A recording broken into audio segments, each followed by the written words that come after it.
Beberapa orang memiliki ketakutan pada laba-laba.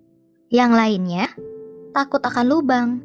Beberapa bahkan memiliki ketakutan di mana entah bagaimana seakan bebek memperhatikan mereka. Tapi bisa kujamin semuanya itu tidak membuatmu menjadi sakit seperti yang kualami dengan ketakutanku. Aku memiliki neofobia makanan.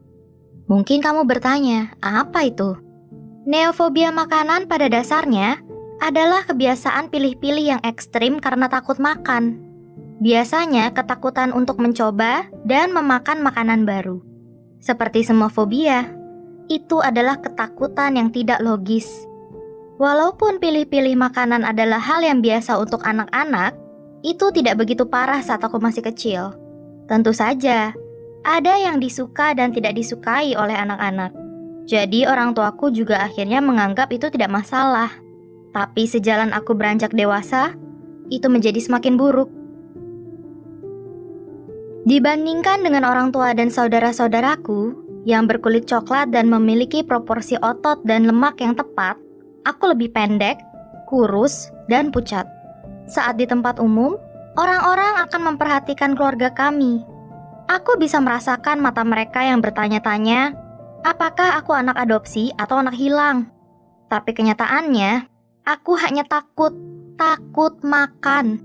Aku tidak begitu peduli dengan pemikiran orang lain. Mungkin orang tuaku peduli, tapi aku bukan seseorang yang bisa kamu bilang suka bersosialisasi. Selama jam bermain di sekolah, aku memilih mewarnai di pojokan sendirian dibandingkan bersenang-senang di bawah matahari atau apapun sebutannya. Jadi, aslinya aku memang bukan anak populer. Dan itu tidak mengapa bagiku. Tentunya, dikarenakan apa dan bagaimana aku makan, anak-anak di sekolah mulai berpikir aku ini aneh. Sebagai permulaan, aku akan takut untuk menyentuh makananku. Meski itu hanya sandwich atau pisang, aku akan memakannya dengan sendok. Makan siang juga menjadi ladang ketakutanku karena sering melihat beberapa jenis makanan yang membuatku mual. Bahkan, sesuatu yang biasa saja seperti sandwich ham dan keju bisa jadi dipenuhi belatung. Karena begitulah caraku melihat makanan baru. Jadi, aku lebih sering duduk sendirian, menjauh dari orang lain. Di rumah, di sekolah, aku tidak pernah merasa diterima. Aku tidak tahu seperti apa rasanya diterima. Aku bahkan yakin kalau Tuhan juga meninggalkanku. Selain itu, tentu saja ada beberapa anak yang menggangguku, mengambil sendokku, atau mencoba untuk memancingku dengan menyodorkan makaroni ke wajahku. Tapi itu bukan bagian terburuknya. Bagian yang terburuk adalah bagaimana orang tuaku menanggapi neofobia makanan ini. Mereka tidak mengerti. Maksudku, siapa yang menyalahkan mereka? Para dokter masih mencoba mencari tahu hal ini. Tapi orang tuaku sepertinya hanya tidak mengerti bagian tidak logis dari ketakutan tidak logis ini. Mereka hanya berpikir aku ini anak rewel yang membuat mereka menyiapkan makanan yang berbeda dari saudara-saudaraku setiap hari. Sejalan aku bertumbuh, begitu pula pilih-pilih makanan ini. Dan tentunya orang tuaku semakin frustrasi. Mereka tidak bisa mengajakku ke pesta ulang tahun atau undangan makan malam, kecuali mereka ingin melihatku berulah. Restoran tertentu sudah pasti dilarang, dan juga jalan-jalan. Karena hal ini, aku tidak pernah memiliki kesempatan untuk berinteraksi dengan saudara-saudaraku yang begitu disayang dan dimanjakan oleh orang tua mereka. Oh, maksudku orang tua kami, yang saat ini melihatku bukan lagi anak mereka, melainkan masalah yang harus diatasi. Salah satu teman mamaku mulai bercerita tentang anak-anak yang terlalu banyak makan makanan cepat saji, menjadi lebih pilih-pilih soal makanan. Tapi kami semua tahu, itu bukan alasannya. Karena aku tidak suka makanan cepat saji. Temannya yang lain mengatakan bahwa ia memaksa anaknya yang berusia 4 tahun untuk tidak pilih-pilih. Jadi, itu yang orang tuaku coba lakukan. Tapi, aku bukan anak 4 tahun. Aku remaja. Jadi hal itu hanya membuatku sakit dan muntah. Banyak.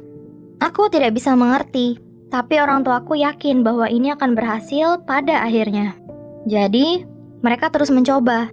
Mereka memaksaku tetap berada di meja makan sampai aku menghabiskan apa yang ada di piringku. Tidak masalah jika aku tidak bisa melihat makananku. Yang penting, aku hanya perlu mengunyah dan menelannya. Aku semakin merasa takut saat sarapan, makan siang, dan makan malam saat itu.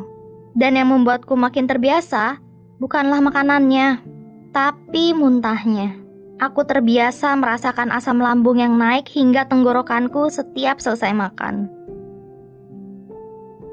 Aku berusaha mengikuti ini semua beberapa bulan. Makan, tersenyum. Kemudian, segera setelah orang tuaku tidak ada, akan kumuntahkan semuanya. Aku bahkan tidak berusaha menikmati makanan itu. Makan bukan lagi untuk bertahan hidup atau memenuhi nutrisi atau apapun itu pada titik ini. Itu hanya cara untuk menyenangkan orang tuaku yang bahkan menyampaikan pada guru-guru di sekolah agar mengawasi untuk memastikan aku menghabiskan makananku dan memberitahu mereka jika tidak.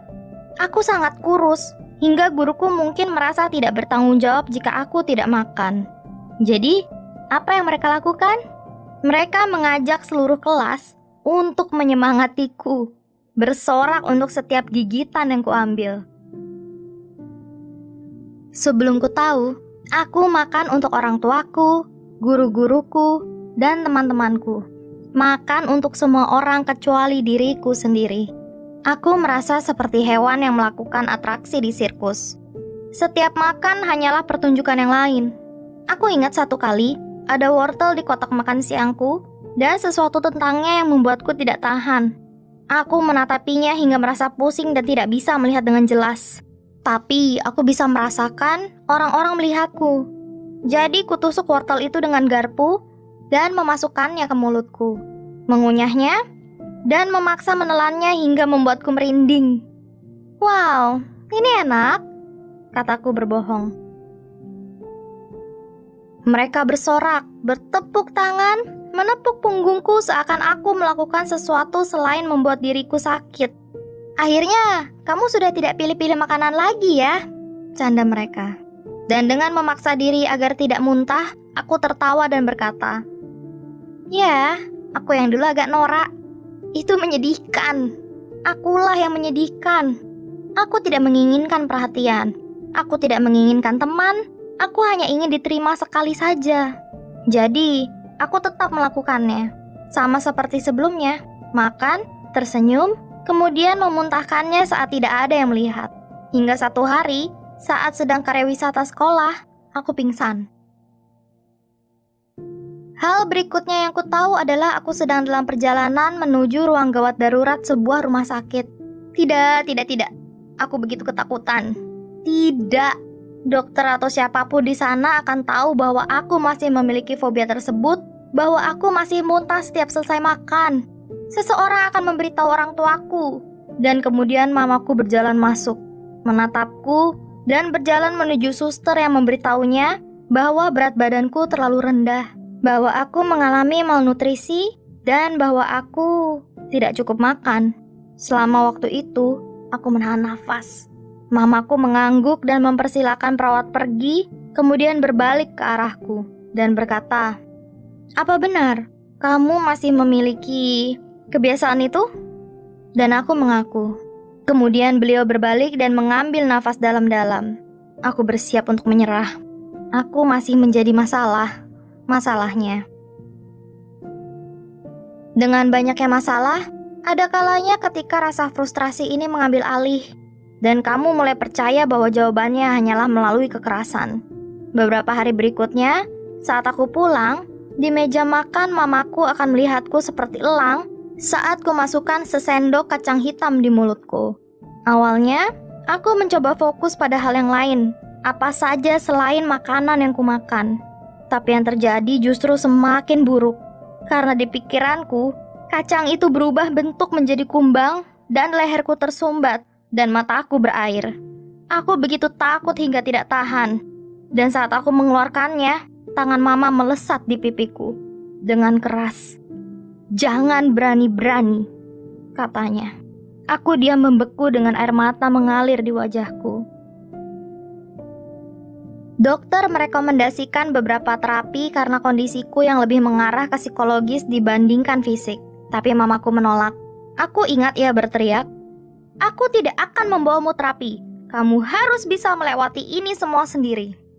Saat aku terbatuk-batuk tersedak kacang. Beberapa bulan berikutnya, mereka mencoba menghilangkan fobiaku. Setiap makan, aku menderita di dalam dan di luar.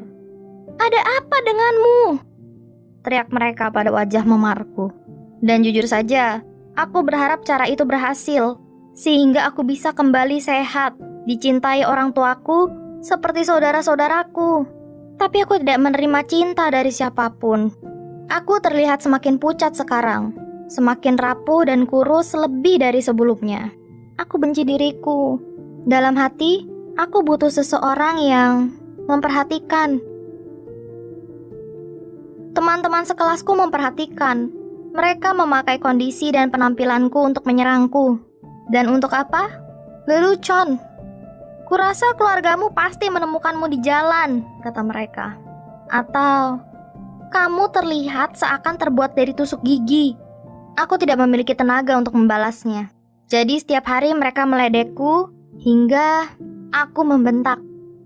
Tidak masalah apa yang kalian katakan padaku, karena itu tidak lebih buruk dibandingkan apa yang dikatakan atau dilakukan oleh orang tuaku padaku. Mereka semua terdiam. Esok harinya, aku dipanggil ke kantor kepala sekolah dan memasukinya setelah melihat teman-temanku keluar dari sana. Bagus. Mereka membuatku dalam masalah sekarang, pikirku. Untungnya, ternyata aku salah. Justru, mereka memberitahu para guru tentang bagaimana orang tuaku memperlakukanku. Dan sebelum ku tahu, sekolah membawa seorang terapis hanya untukku. Mereka tahu jika aku bicara dengan terapis, orang tuaku akan mengetahuinya.